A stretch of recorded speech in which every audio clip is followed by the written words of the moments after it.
आइए आज बात करते हैं अंबेडकर सर की। जैसे कि आप जानते हैं 14 अप्रैल 1891 में उनका जन्म हुआ था और अनफॉर्चुनेटली 6 दिसंबर 1956 की उनकी मृत्यु हुई थी। अब देखिए, ज्यादातर अंबेडकर सर को लोग जानते हैं कि उन्होंने दलितों के विकास के लिए काम किया, महिलाओं के लिए काम किया।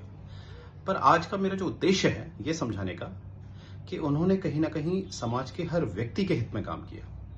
आज जो आपको रिजर्व बैंक ऑफ इंडिया दिखाई देता है, जिसका गठन 1935 में हुआ, जिससे संबंधित जो अधिनियम है 1934 का है, उसके पीछे कहीं ना कहीं अति महत्वपूर्ण जो योगदान रहा है वो हमारे अंबेडकर साहब का रहा है। कैसे, आइए समझाता हूं। तो हम बात करेंगे अंबेडकर साहब की और उनकी किताब है जिसका नाम है the problem of the rupee, जो 1923 में उन्होंने उसका प्रकाशन किया था। और आगे मैं बात करूंगा एक रॉयल कमीशन की जो भारत में भेजा गया। 1926 को इसका निर्माण हुआ और 1926 में ये भारत में पहुंचा, जिसके जो अध्यक्ष थे, चेयरपर्सन थे, वो थे आपके हिल्टन द यंग। इसीलिए इसको रॉयल कमीशन को हिल्टन कमीशन भी कहा गया है, जो कि भारत में 1926 को पहुंचता है और 1927 को अपनी रिपोर्ट देता है। ज्यादातर इसका उद्देश्य था भारत की जो अर्थव्यवस्था है, जिसमें मुद्रास्फीति काफी आती है।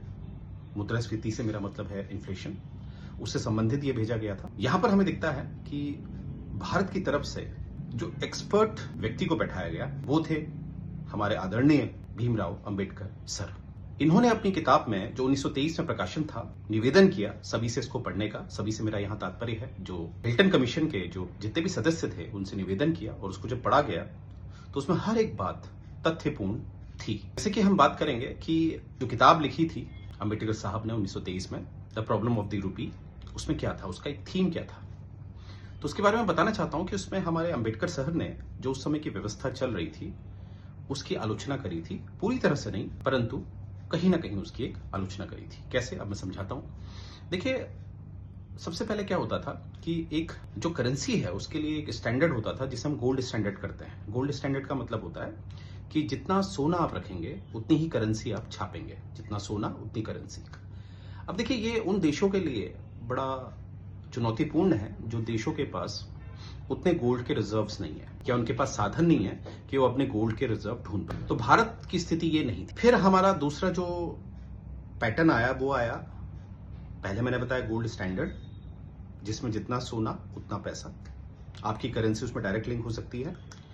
इसके बाद इसका जो इवोल्यूशन होता है वो होता है गोल्ड स्टैंडर्ड के बीच में एक्सचेंज लगा दीजिए। तो पहला वाला मैंने बताया गोल्ड स्टैंडर्ड, दूसरा मैं बता रहा हूं आपको गोल्ड एक्सचेंज स्टैंडर्ड। एक्सचेंज का मतलब है यहां पर कि ये गोल्ड है, गोल्ड से करेंसी को लिंक कर दिया जाएगा। तो उस समय वो करेंसी लिंक की गई थी, पाउंड को लिंक किया गया था, और पाउंड फिर अन्य जो करेंसीज हैं उससे लिंक होगा, यानी कि बीच में कोई करेंसी आएगी जो जिम्मेदारी लेगी कि जो भी उसके पास पाउंड लेके आएगा, क्योंकि उस समय ब्रिटेन ने जिम्मेदारी ली थी कि अगर तुम मेरे पास पाउंड लाओगे तो मैं इतना सोना आपको दूंगा, क्योंकि उस समय ब्रिटेन के पास 70% विश्व था, कॉलोनीज थी उसके पास, तो वो ऐसा कर सकता था, ऐसा कदम उठा सकता था। कौन? ब्रिटेन। इसीलिए यहां पर गोल्ड एक्सचेंज स्टैंडर्ड आया, जहां पर जो देश हैं, जैसे भारत की मैं बात करूं तो भारत क्या कर सकता है, गोल्ड को तो नहीं रख सकता, गोल्ड के आधार पर वो क्या रख सकता है, पाउंड को।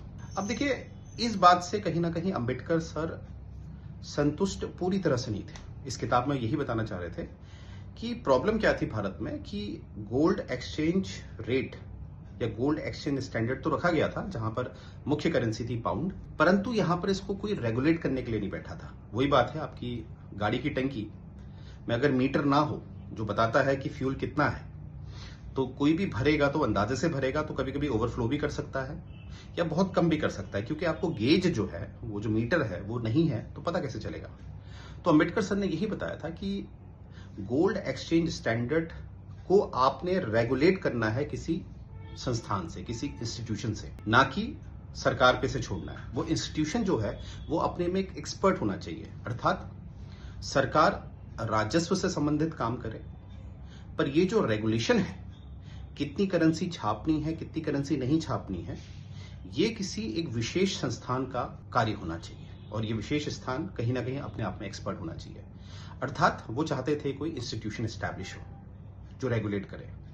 इसीलिए 1927 में हिल्टन कमीशन अपनी रिपोर्ट देता है, जिसमें वो इस इंस्टीट्यूशन की बात करता है। इसी अनुसार 1934 को 1934 को एक अधिनियम पारित होता है जिसका नाम है आरबीआई एक्ट 1934, और एक वर्ष के बाद by government of India act 1935 आपको कहीं ना कहीं रिजर्व बैंक ऑफ इंडिया की स्थापना भारत में दिखाई देती है। जिसका मुख्यतः काम है कि रेगुलेट करना। अब देखिए, ये आप समझ गए होंगे, ये हमारे बी आर अम्बेडकर सर का ही योगदान था। उन्होंने पहले ही कहा था कि अगर आप किसी करेंसी को गोल्ड से जोड़ते हो, चाहे आपके पास गोल्ड का रिजर्व है बहुत ज्यादा, और उस करेंसी को मेन बनाते हो, या उस करेंसी जिस देश का वो प्रतिनिधित्व करती है, करेंसी जैसे हमारे केस में पाउंड है जो ब्रिटेन को दर्शाता है, तो कहीं ना कहीं पूरा अधिकार उस देश के पास चले जाता है। वो कितनी भी करेंसी छाप सकता है चाहे तो, यानी कि यहाँ पर ब्रिटेन कितनी भी करेंसी छाप सकता है। परंतु अगर इसमें रेगुलेशन नहीं होगा तो ये आगे चल के डिस्ट्रॉय होगा, क्योंकि देश बीच में क्या कर सकता है, अपनी इस हेजिमनी का फायदा ले सकता है कि उसके पास कंट्रोल है। अब देखिए, ये चीज आप समझ गए होंगे, अम्बेडकर सर का ये कहना था अपनी किताब the problem of the rupee में, और जिसके द्वारा कहीं ना कहीं हिल्टन जो कमीशन था उसने ये बात मानी, और इसी वजह से हमें दिखता है 1935 में रिजर्व बैंक ऑफ इंडिया स्थापित हो जाता है। अब आगे ले जाता हूं मैं सीधे आपको, जो हमारा द्वितीय विश्व युद्ध हुआ था 1939 से 1945, और कहीं ना कहीं 1944 में वो शांति हो रहा था। तो 1944 में एक कॉन्फ्रेंस, एक सम्मेलन होता है जिसे हम ब्रेटन वुड कॉन्फ्रेंस कहते हैं 1944 का, जिसमें लगभग 40 से ज्यादा देशों ने भाग लिया था, जिसमें अमेरिका भी यही कर रहा है कि वो क्या कर रहा है कि उस समय अगर देखा जाए यूएसए ही ऐसा था जिसके पास सबसे ज्यादा गोल्ड रिजर्व उसी के पास था। मैंने गोल्ड माइंस नहीं बोला है, गोल्ड रिजर्व्स सबसे ज्यादा उस समय का दुनिया का सोना यूएसए के पास था। तो यूएसए ने अपने आप को आगे रखा, उसने कहा कि सोना को मैं अपनी करेंसी यानी कि डॉलर से जोड़ रहा हूं, यानी कि मेरा 1 आउंस गोल्ड की वैल्यू $35 होगी। इतिहास दोहरा रहा है, पहले पाउंड अब डॉलर। अब यूएसए वर्चस्व हासिल कर रहा है, और साथ में जैसे बी आर अम्बेडकर सर ने कहा था कि एक रेगुलेटरी इंस्टीट्यूशंस होने चाहिए, तो यहीं पर हमें दिखता है गठन किया जाता है आईएमएफ का और वर्ल्ड बैंक का। तो यहां पर भी आपको बी आर अम्बेडकर की बात ही हमें दिखाई देती है, राइट। तो ब्रेटन वुड कॉन्फ्रेंस में ये बातें निकल के आई, इसीलिए आपने देखा हर जगह डॉलर की मांग हुई। परंतु अगर मैं बात करूं 1971 के तत्कालीन राष्ट्रपति यूएसए के, जिनका नाम है रिचर्ड निक्सन, 1971 को रिचर्ड निक्सन जो उस समय के राष्ट्रपति है, उनके द्वारा एक घोषणा की गई कि अब यूएसए जो है गोल्ड के बराबर जो डॉलर है उसको नहीं छापेगा, क्योंकि उसके पास इतना गोल्ड नहीं है। तो यहां पर इसको कहते हैं निक्सन शॉक, क्योंकि यूएसए भी इसको नहीं मेंटेन कर पाया, राइट, क्योंकि इम्बैलेंस हो गया।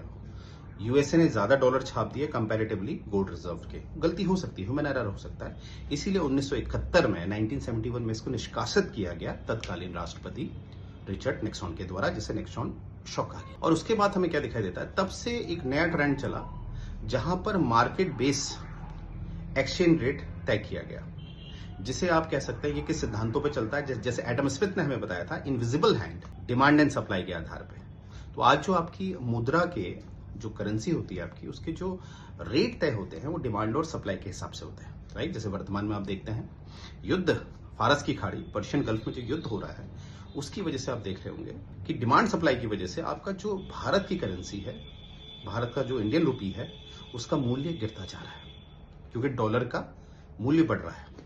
तो तब से कहीं ना कहीं 1971 से हमें क्या मिलता है, फ्लोटिंग एक्सचेंज रेट सिस्टम, जो मार्केट बेस होता है।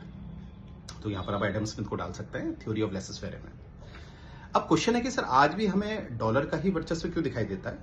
देखिए, वो इसलिए दिखाई देता है क्योंकि इसे कहते हैं, इसको आप एक साइकोलॉजिकल एंगल में देख सकते हैं कि यूएसए की इकोनॉमी इतनी डेवलप्ड है कि वो हर जगह कहीं ना कहीं आज भी उसका जो पैसा है, उसकी जो करेंसी है, वो मूव करती रहती है, उसका रिकॉर्ड इतना अच्छा है, राइट। तो कहीं ना कहीं थ्योरेटिकली तो आप देखेंगे कि डॉलर हर जगह होना, ये थ्योरेटिकली तो इनवैलिड है आफ्टर निक्सन शॉक, परंतु एक समाज में, एक सोसाइटी में आपका एक रुतबा हासिल हो जाना, उस रुतबे की वजह से आपको कहीं ना कहीं समाज में प्रायोरिटी मिलती रहती है। इस वजह से आज भी आपको डॉलर बड़ा दिखाई देता है, डॉलर की हेजिमनी दिखाई देती है, आई मीन यूएसए की हेजिमनी दिखाई देती है।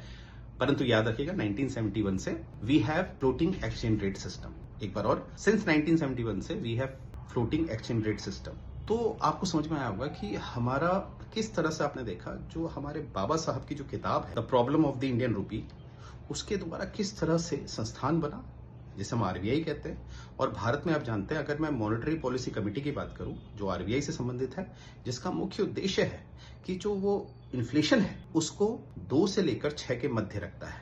इसलिए आप और हम इतनी भीषण जो युद्ध चल रहा है फारस की खाड़ी में, उसके बावजूद भी कहीं ना कहीं जो बेसिक हमारे जो नेसेसिटी है वहां पर हमें महंगाई नहीं दिखती। तो मुझे उम्मीद है जो अंबेडकर साहब का ये पहलू है जहां पर हम दलित वर्ग से ऊपर की बातें कर रहे हैं कि उन्होंने समाज का एक आर्थिक दृष्टिकोण को देखने का नजरिया बदला, वो मैं आपको समझा पाया। जय हिंद।